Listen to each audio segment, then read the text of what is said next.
أعوذ بالله من الشيطان الرجيم بسم الله الرحمن الرحيم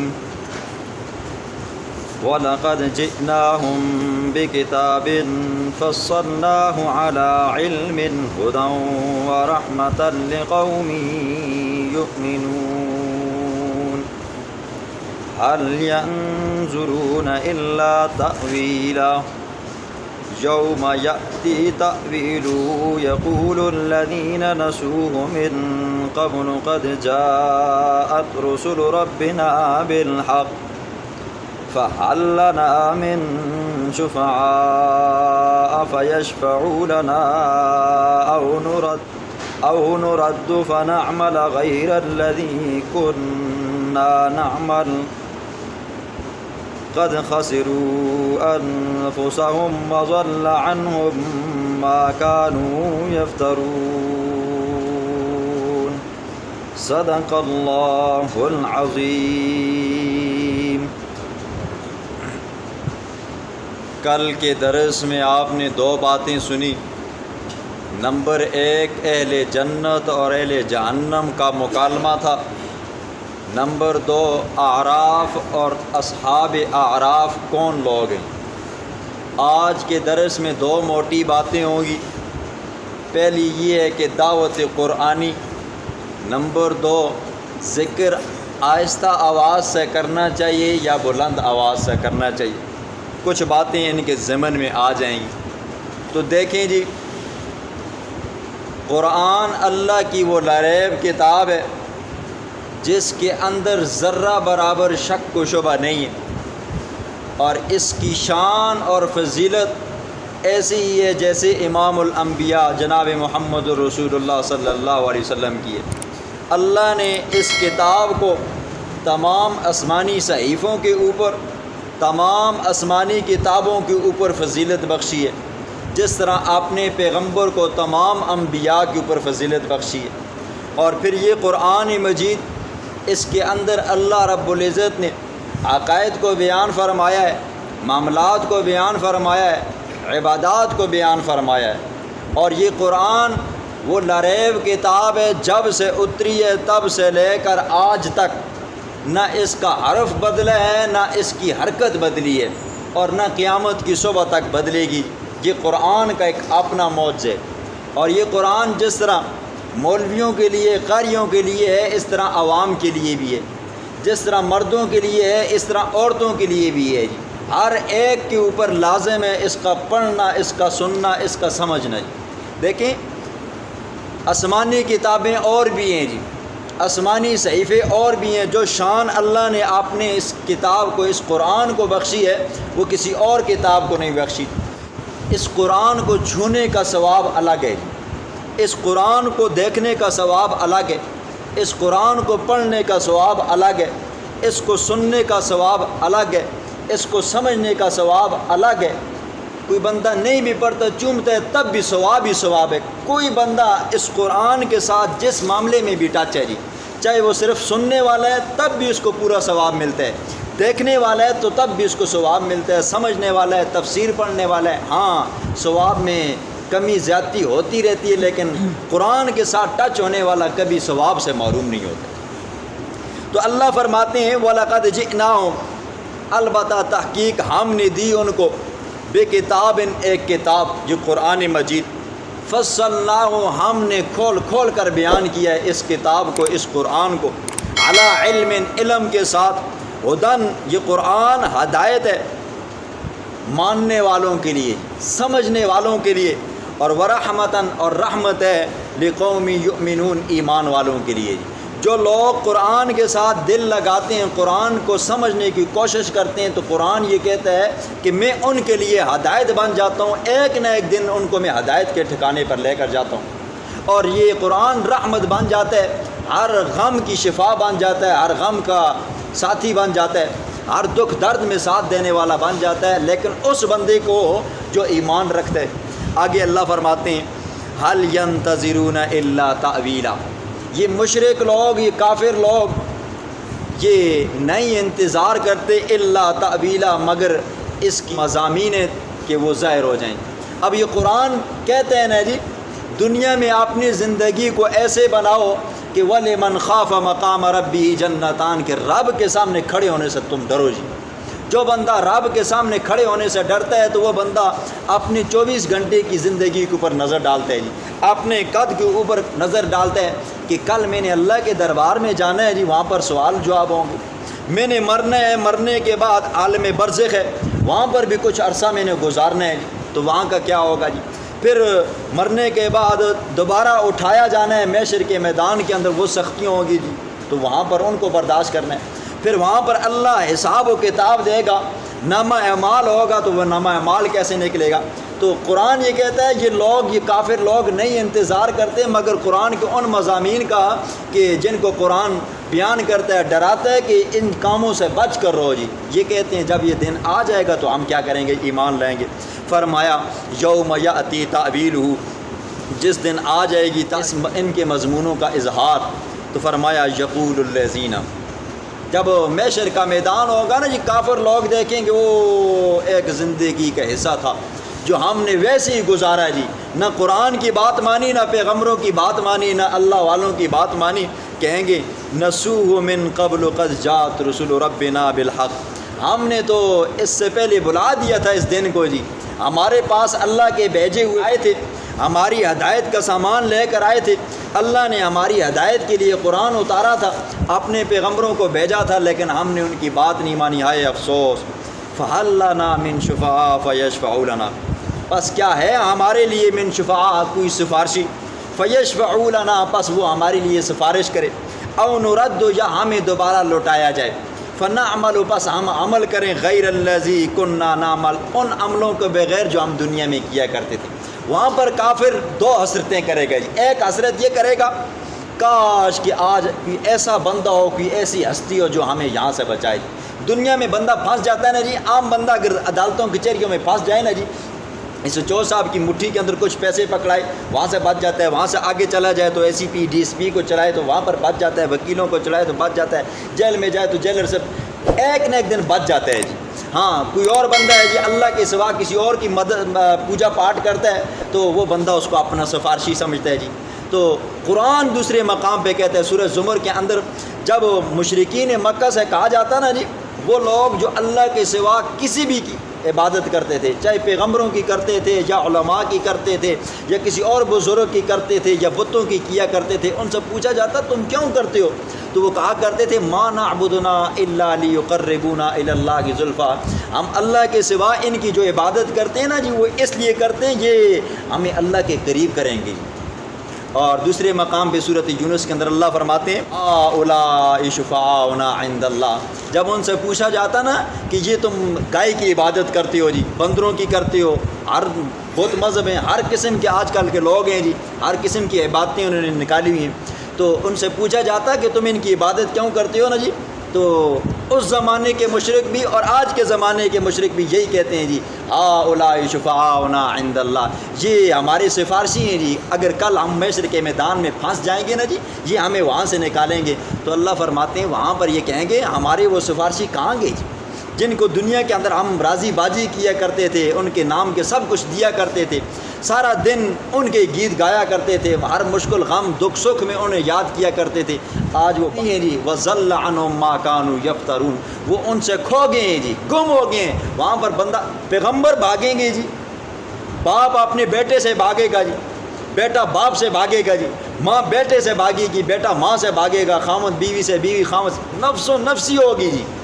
تو وہ کہاں ہیں جی جنہوں نے، تو کل کے سبق میں آپ نے سنا ہے نا جی، جو لوگ جن کے پاس جاتے ہیں نا جی وہ گمراہ کرتے ہیں نا جی، تو اس وقت کہیں گے اوے ملعونو تم نے ہمیں دنیا میں بھی گمراہ کیا تھا، اے اللہ ان کو ڈبل عذاب دے جی۔ تو وہاں پر نہ وہ سفارشی کام آئیں گے نہ بچا سکیں گے، کون بچا سکتا ہے جی۔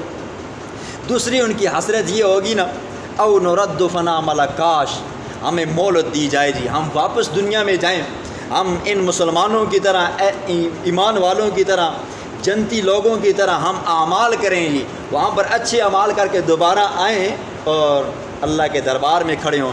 تو پھر جب بندہ وہاں پر پہنچ گیا نا جی پھر واپس آنے کا راستہ نہیں، ایک مرتبہ چلا گیا نا جی پھر واپس نہیں آ سکتا جی، اسی زندگی کے اندر سب کچھ کرنا ہے جی۔ قد خسروا، اللہ نے فرمایا قد خسروا، تحقیق خسارے میں پڑ گئے، گھاٹے میں پڑ گئے وہ لوگ، انفسہم اپنی جانوں کو گھاٹے میں ڈالا، وضل عنہم ما کانوا یفترون اور گم ہو گئے ان سے ما کانوا یفترون وہ جو گڑا کرتے تھے، وہ جو گڑا کرتے تھے جی، دنیا میں کہا کرتے تھے ہمیں یہ بچائیں گے، کوئی نہیں بچا سکتا جی۔ آگے فرمایا ان ربکم اللہ الذی، بے شک تمہارا رب اللہ ہے جی۔ اللہ، یہ لفظ اللہ یہ اللہ کا ذاتی نام ہے جی، اور اللہ کے صفاتی نام 5000 سے بھی زیادہ ہیں جی، اور ایک نام اللہ کا رب آیا ہوا ہے جی۔ رب کہتے کس کو ہیں جی؟ رب کا معنی ہے تربیت کرنے والا، پرورش کرنے والا جی۔ تو اللہ تو وہ ذات ہے جو انسان کی ہر ضرورت کو ہر وقت کے اندر پورا کرتا ہے جی۔ نطفہ باپ کی پیٹھ سے نکلا، ماں کے رحم میں گیا، اللہ نے وہاں پر اس نطفے کی پرورش کی جی، اس کو خون کی لوتھڑی کی شکل و صورت میں ڈالا جی، پھر وہاں سے گوشت کا لوتھڑا بنا، پھر وہاں سے اس کا ڈھانچہ بنا، پھر اس کے اندر روح آئی، پھر 9 ماہ گزرے، 8 ماہ گزرے، وقت جتنا تھا گزرنے کے بعد ماں کے پیٹ سے باہر آیا، اللہ نے اس کی ماں کی چھاتیوں سے اس کے لیے خوراک کا رزق کا بندوبست کیا، اللہ نے اس کے لیے یہ گرمی سردی، یہ ہوائیں، یہ خوراکیں اور یہ پانی اس کے لیے میسر کیے۔ فرمایا تمہارا رب تو وہ ذات ہے جو تمہاری ماں کے پیٹ کے اندر بھی پرورش کرتا ہے، دنیا میں آنے کے بعد پرورش کرتا ہے۔ جو رب ماں کے پیٹ کے اندر پال سکتا ہے جی وہ باہر بھی پالے گا۔ رب تو کہتے ہی اسی کو ہیں جو آہستہ آہستہ پرورش کر کے پروان تک چڑھائے، ایک مقصد تک پہنچائے۔ وہ ذات بچپنے میں بھی اس کی کفالت کرتی ہے اور جوانی میں بھی کرتی ہے، بڑھاپے میں بھی کرتی ہے۔ فرمایا ان ربکم اللہ الذی، بے شک تمہارا رب وہ ذات ہے، خلق السماوات، جس نے پیدا کیا آسمانوں کو، والارض اور زمین کو، فی 6 ایام، 6 دنوں کے اندر جی۔ سوال ہوتا ہے دن کا شمار تب ہی ہو سکتا ہے جب سورج اور چاند کا نظام ہو جی، یہ اب دن ہمیں تب پتہ چلتا ہے نا جی، وہ روشنی ہوتی ہے، سورج آ جاتا ہے، اور یہ رات تب ہمیں معلوم ہوتی ہے سورج چلا گیا جی، اب اندھیرا چھا گیا، ہمیں پتہ چلتا ہے۔ سوال ہوتا ہے کہ دن تو تھا ہی نہیں اس وقت، تو پھر اللہ کیسے کہہ رہا ہے کہ 6 دنوں کے اندر میں نے زمین و آسمانوں کو بنایا؟ تو اس کا جواب یہ ہے کہ 6 دنوں کی مقدار کے برابر جتنا 6 دنوں کے اندر وقت اور ٹائم ہوتا ہے، اتنے ٹائم اور وقت کے اندر اللہ نے بنایا ہے۔ یا پھر یہ ہے کہ یہ عالم الغیب کی باتیں ہیں جی، جتنی اللہ کی شان تھی، جو وقت تھا وہ اللہ نے اسی کے مطابق آسمانوں اور زمینوں کو پیدا فرمایا۔ پھر فرمایا یغشی اللیل النہار یطلبہ حثیثا، پھر رات کو ڈھانپا دن کے ذریعے اور دن کو ڈھانپا رات کے ذریعے، یطلبہ حثیثا، یہ دن اور رات ایک دوسرے کو طلب کرتے ہیں، حثیثا دوڑ کر جی۔ دیکھیں جی قدرت کا نظام ہے جی، رات کے بعد دن آتا ہے جی، دن کے بعد رات آتی ہے، جیسے ہی رات ختم ہوتی ہے فوراً دن آتا ہے، دن ختم ہوتا ہے تو فوراً رات آتی ہے۔ یہ کرنے والی ذات کس کی ہے جی؟ اللہ کی ہے۔ والشمس والقمر، اسی طرح سورج ہے، والقمر اور چاند ہے، والنجوم اور ستارے ہیں۔ یہ اللہ نے سورج بنایا ہے، چاند بنائے ہیں، ستارے بنائے ہیں، ہر ایک کا وقت مقرر کیا ہے جی۔ سورۃ یاسین کے اندر اللہ فرماتے ہیں والقمر قدرناہ منازل جی، ہم نے چاند کے لیے منزلیں مقرر کی ہیں جی۔ چاند اپنی منزل کے اوپر چلتا ہے، نہ ایک سوتر دائیں چلتا ہے نہ ایک سوتر بائیں چلتا ہے، جو جو وقت اللہ نے مقرر کیا ہے اسی وقت پہ آتا ہے، اسی وقت پہ لوٹ کر جاتا ہے۔ اسی طرح والشمس تجری لمستقر لہا، سورج اپنے وقت پہ آتا ہے، نہ اپنے وقت سے پہلے آ سکتا ہے نہ اپنے وقت کے بعد تاخیر کر سکتا ہے۔ اور اسی طرح والنجوم، تاروں کے لیے اللہ نے حدیں مقرر کی ہیں، تارے اللہ نے بنائے، وہ تارہ نہ وقت سے پہلے آ سکتا ہے نہ بعد میں آ سکتا ہے، نہ وہ اپنی روشنی مدم کر سکتا ہے۔ فرمایا مسخرات بامری، یہ سارے تابع ہیں اللہ کے حکم کے، یہ ساری چیزیں اللہ کے حکم کے تابع ہیں۔ الا لہ الخلق، سنو اے لوگو، لہ الخلق، یہ تمام مخلوقات کس کی ہے جی؟ اللہ کی ہے۔ زمین و آسمانوں کا بنانے والا کون ہے جی؟ اللہ ہے۔ سورج چاند کو بنانے والا کون ہے جی؟ اللہ ہے۔ تارے بنانے والا کون ہے؟ اللہ ہے۔ تمہیں پیدا کرنے والا کون ہے جی؟ اللہ ہے۔ فرمایا الا لہ الخلق والامر، تمام مخلوق اسی کی ہے، والامر، اور اسی مخلوق کے اندر حکم بھی کس کا چلتا ہے جی؟ اللہ کا چلتا ہے۔ اللہ کے حکم کے سوا کسی اور کا حکم نہیں چل سکتا جی۔ تبارک اللہ رب العالمین، برکتوں والی ذات ہے رب العالمین جو جہانوں کا رب ہے۔ ادعوا ربکم تضرعا وخفیا، دوسری بات جی، ذکر اونچا کرنا چاہیے یا آہستہ کرنا چاہیے؟ قرآن کہتا ہے ادعوا ربکم، پکارو اپنے رب کو، تضرعا، عاجزی سے گڑ گڑاتے ہوئے، وخفیہ، اور آہستہ آہستہ، انہ لا يحب المعتدین، اونچی آواز سے گڑ گڑا کر شور شرابہ کر کے اللہ کو پکارنا، یا یہ ہے کہ اکڑ میں آ کر تکبر بدماشی سے اللہ کو پکارنا اور اس سے دعا مانگنا؟ فرمایا انہ لا یحب المعتدین، اللہ ایسے لوگوں کو پسند نہیں کرتا۔ حضور صلی اللہ علیہ وسلم کا زمانہ تھا، حضور صلی اللہ علیہ وسلم ایک سفر پہ جا رہے تھے، صحابہ کرام بھی ساتھ تھے، تو راستے میں کچھ صحابہ کرام اونچی آواز سے ذکر کرنے لگے۔ اللہ کے پیغمبر نے فرمایا اربعوا علی انفسکم، اپنی جانوں پر رحم کرو جی، ولا تدعونا، تم نہیں پکارتے ہو اصم ولا غائبہ، کسی بیری ذات کو نہیں پکار رہے ہو اور نہ غائب ذات کو پکار رہے ہو، تم اس ذات کو پکار رہے ہو جو ہر وقت ہر لمحہ آپ کی بات سنتی ہے جی، اور وہ ذات ہے جو ہر وقت آپ کے قریب ہے جی۔ وَنَحْنُ أَقْرَبُ إِلَيْهِ مِنْ حَبْلِ الْوَرِيدِ، شراک سے بھی زیادہ قریب ہے، تو اتنا اونچا اونچا پکارنے کی کیا ضرورت ہے؟ پھر فرمایا إِنَّكُمْ تَدْعُونَ سَمِيعًا قَرِيبًا، تم اس ذات کو پکارتے ہو جو سننے والی ہے اور قریب ہے جی۔ اور حدیث میں آتا ہے خیر الذکر الخفی، بہترین ذکر، بہترین دعا وہ ہے جو پوشیدہ کی جائے، پوشیدہ مانگی جائے۔ اور یہ آ گیا قرآن کا اور حدیث کا فیصلہ۔ فقہائے کرام بھی فرماتے ہیں ذکر کے اندر، دعا کے اندر بہتر اور افضل یہ ہے کہ وہ اس کو چھپا کر پوشیدہ کر کے کیا جائے۔ سلف صالحین لوگ تھے جی، وہ بزرگ تھے جی، وہ جب تلاوت کیا کرتے تھے نا جی، اپنے آپ کو سنایا کرتے تھے، جب دعا مانگا کرتے تھے وہ اپنی دعا خود سنتے تھے اور اپنے رب کو سنایا کرتے تھے، قرآن پڑھا کرتے تھے خود سنا کرتے تھے، وہ اپنے رب کو سنایا کرتے تھے، فریادیں اللہ سے کیا کرتے تھے خود سنتے تھے اور اپنے رب کو سنایا کرتے تھے۔ تو آج کل کیا ہو گیا جی، لوگوں نے ہر طرح کا ایک اپنا وظیفہ بنایا ہوا جی، اور کیا کر رہے ہیں جی، اونچی اونچی آوازوں سے کر رہے ہیں۔ احمد رضا خان صاحب بریلی، وہ اپنے فتاوے کے اندر، فتاوی رضویہ کے اندر لکھتے ہیں، ایک بندہ سوال کرتا ہے، کہتا ہے کہ حضرت یہ ذکر کرنا، دعا کرنا اور اسی طرح قرآن کی تلاوت کرنا، یہ اونچا کرنا بہتر ہے، افضل ہے، یا آہستہ کرنا افضل ہے؟ تو وہ اپنے فتاوے کے اندر جواب دیتے ہیں، فقہ کی عبارتیں لگا کر دیتے ہیں، کہتے ہیں کہ آہستہ آواز سے ذکر کرنا، دعا کرنا، قرآن کی تلاوت کرنا، یہ کیا ہے جی، بہتر اور افضل ہے۔ فرمایا حضرت اگر کوئی بندہ نہ مانے تو پھر جواب دیتے ہیں جی، دوسرا جواب کہتے ہیں اگر نہ مانے نا جی، اگر اس بندے میں طاقت ہے نا تو اس کو پہلے ہاتھوں سے سمجھائے جی، بھائی آہستہ آواز سے ذکر کرو، اونچی آواز سے کیوں کرتے ہو؟ اور اگر ہاتھ سے نہیں روک سکتے ہو، بندہ طاقتور ہے، تو کم از کم زبان سے اس کو کہو جی، اور اگر زبان سے بھی نہیں کہہ سکتے ہو، کم از کم دل سے برا جانو۔ یہ کہ اعلیٰ حضرت ہیں جی، جو اپنے فتاوے کے اندر لکھتے ہیں، یہ لکھتے ہیں کہ ذکر کیسا کرنا چاہیے، آہستہ کرنا چاہیے۔ رمضان کے اندر میں اپنے گاؤں میں چلا گیا جی، تراویحوں کے بعد میں نے ایک صورت دیکھی، یہاں پر تو اللہ کا بڑا فضل و کرم ہے جی، آہستہ آہستہ ہوتا ہے نا جی، تو جیسے ہی 4 تراویحیں ہو جاتی ہیں نا جی، تو وہاں کے لوگ وہ تسبیحات پڑھتے جی، سبحان ذی الملک والملکوت، اتنی اونچی آواز سے پڑھتے، اس مجمع کے اندر ٹھیک ٹھاک علماء تھے جی، تو اونچی آواز سے پڑھتے، آنے والا بندہ یا نماز پڑھنے والا بندہ، اس کی نماز کے اندر خلل آتا ہے۔ حالانکہ اونچی آواز سے ذکر کرنا اور اس وجہ سے کسی کی نماز کے اندر خلل آئے، یا اس کی عبادت کے اندر خلل آئے، یا اس کے سونے والا بندہ پاس ہے اس کے آرام کے اندر خلل آئے، بیمار بندہ ہے اس کی صحت خراب ہوتی ہے، تو یہ ذکر کرنا اونچی آواز سے گناہ ہے، اور یہ کیا ہے، مکروہ تحریمی ہے، یہ مستقل طور پر ہے۔ تو وہ لوگ کیا کرتے تھے جی، اونچی آواز سے۔ حالانکہ تسبیحات کے بارے میں آپ نے سنا ہے جی، یہ جو تسبیح ہے یہ مستحب عمل ہے، کوئی بندہ پڑھتا ہے تو تب بھی ٹھیک ہے جی، کوئی بندہ اس کی جگہ پہ سبحان اللہ الحمدللہ کہتا ہے تب بھی ٹھیک ہے، تیسرا کلمہ پڑھتا ہے تو تب بھی ٹھیک ہے، اگر درود پڑھتا ہے تو تب بھی ٹھیک ہے، نہیں پڑھتا تو تب بھی ٹھیک ہے جی۔ اب وہ لوگوں نے کیا کیا ہوا جی، اتنے اونچے اونچے پڑھ رہے تھے۔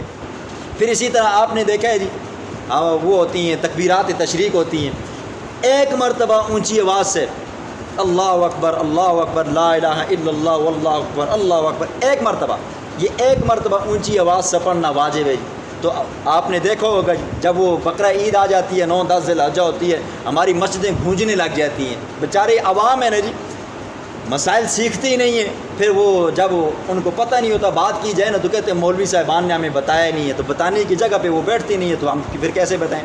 دیکھیں جی، جہاں پر شریعت نے اونچی آواز سے ذکر کرنے کا کہا ہے وہاں پر کرنا چاہیے جی، اور جہاں پر کہا ہے کہ نہیں کرنا چاہیے تو اب وہاں پر نہیں کرنا چاہیے۔ اذان کے بارے میں حکم ہے کہ اونچا کر کے کہو جی، آپ کہہ سکتے ہو جی۔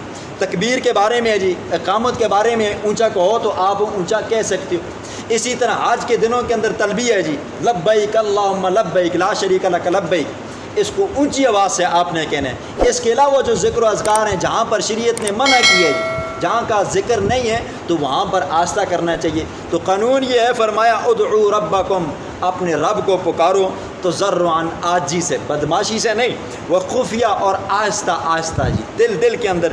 انہ لا یحب المعتدین، اللہ پسند نہیں کرتا حد سے زیادہ بڑھنے والوں کو، بدماشی سے اللہ کو پکارنے والا، اور یا یہ ہے کہ اونچی اونچی گلے پھاڑ کر لوگوں کو تکلیف دے گا۔ فرمایا ولا تفسدوا فی الارض بعد اصلاحها، جب کہا نا کہ اپنے رب کو آہستہ پکارو اور عاجزی سے پکارو، گڑ گڑا کر، اونچا چلا کر، اور اسی طرح تکبر سے مت پکارو۔ فرمایا ولا تفسدوا فی الارض بعد اصلاحها، اللہ پسند نہیں کرتا زمین کے اندر اصلاح کرنے کے بعد دوبارہ خرابی کرنے والوں کو۔ زمین کے اندر اصلاح کرنے کا مطلب یہ ہے اپنے رب کو آہستہ پکارو، اور دوسرا یہ ہے کہ عاجزی سے پکارو۔ وَدْعُوهُ خَوْفًا وَطَمَعًا، اس رب کو جب پکارو نا جی، اس رب سے پھر خوف بھی کھاؤ جی۔ اے اللہ، تیرے دربار میں نے آنا ہے، مجھ سے یہ گناہ ہوا ہے، اللہ تیرے علاوہ اس گناہ کو بخشنے والا نہیں ہے، یا اللہ تو ہی غفور رحیم ذات ہے، تو ہی بخشنے والا ہے۔ اور وہ اور تمع لگا کر اپنے رب سے کیا کرنا ہے جی، تمع لگا کر، اے اللہ تو نے ہی معاف کرنا ہے، تیرے علاوہ کوئی اور ہے نہیں ہے جو معاف کرے جی۔ ایک نہ ایک دن اللہ کیا کرے گا جی، اس گناہ کو معاف کر دے گا۔ قرآن دوسری جگہ پر کہتا ہے لا تقنطوا من رحمت اللہ، اللہ کی رحمت سے مایوس مت ہو جی۔ 99 قتل کر کے ایک مولوی صاحب کے پاس گیا، درویش کے پاس گیا، کہ کہا کہ میری بخشش ہوگی یا نہیں ہوگی؟ اس نے کہا 99 قتل کیے اور آپ کہتے ہو کہ میری بخشش ہوگی یا نہیں ہوگی؟ اس نے کہا آپ کی بخشش نہیں ہوگی۔ اس نے تلوار نکالی، اس کے بھی سر قلم کر دیے، 100 ہو گئی۔ آگے ایک اور کے پاس گیا، کہا کہ اس طرح میں گناہ کرتا رہا ہوں جی، 99 بندہ قتل کیا، پیچھے ایک اور کو قتل کر آیا ہوں، لیکن میں چاہتا ہوں کہ میں توبہ کروں، آیا مجھے اللہ معاف کرے گا یا نہیں؟ اللہ والے نے کہا ضرور تجھے اللہ معاف کرے گا جی۔ 100 قتل کر کے اللہ کے در پہ گیا، اللہ نے کیا کر دیا جی، معاف کر دیا۔ فرمایا نا امید مت ہو جی، اللہ کے سوا کوئی اور چارہ ہے ہی نہیں ہے، کوئی اور خدا ہے ہی نہیں ہے۔ نہیں، مرنے کے بعد کسی اور کے پاس جانا ہو تو بندہ کہہ سکتا ہے چلو یہ خدا نہیں مانتا تو کوئی اور خدا مانے گا، وہ ایک ذات ہے جی، اس کو منانا ہے، چاہے جیسے کیسے بھی ہو، وہ روٹھا ہے، اس کو ہر حال میں منانا ہے۔ فرمایا ان رحمت اللہ قریب، اللہ کی رحمت بڑی قریب ہے من المحسنین، احسان کرنے والوں کے ساتھ۔ اللہ کے پیغمبر ایک سفر پہ جا رہے تھے، جہاد کا سفر تھا، صحابہ کرام بھی تھے، اس لشکر کے اندر عورتیں بھی تھیں۔ ایک جگہ پہ پڑاؤ ڈالا اور ایک عورت گئی، اس نے پتھر رکھے، آگ جلائی، اوپر ہنڈیاں رکھی۔ اب جب وہ لکڑیاں جلنے لگ گئی تو اس کے شعلے، آگ کے شعلے کبھی دائیں آتے کبھی بائیں آتے، اور دائیں طرف آتے وہ عورت کا بچہ ہوتا تو عورت اس کو لپک کر کھینچ لیتی اور دوسری طرف چلی جاتی۔ جب کہ فرمایا کہ ایک ماں جو اپنے بچے کو آگ سے بچانے کی بڑی کوشش کرتی ہے، کوشش یہ ہے کہ میں خود جل جاؤں لیکن میرا بچہ نہ جلے، تو اللہ تو بڑی غفور رحیم ذات ہے، وہ 70 ماؤں سے زیادہ محبت کرنے والا ہے، تو وہ رب کیسے چاہے گا کہ میرے بندے کیا ہوں جی آگ کے اندر چلیں؟ اللہ تو نہیں چاہتا میرے بندے آگ کے اندر چلیں، لیکن بندہ خود کیا کرتا ہے جی، آگ کے اندر اپنے آپ کو گھسیڑنے کی کوشش کرتا ہے۔ فرمایا ان رحمت اللہ قریب، اللہ کی رحمت قریب ہے من المحسنین، احسان کرنے والوں کے ساتھ۔ محسن بندہ ہو، اللہ کی باتیں ماننے والا ہو، پیغمبروں کی بات ماننے والا ہو، تو اللہ کی رحمت اس کو بھی اپنے گھیرے میں لے کر جنت میں پہنچا کر رکھ دے گی۔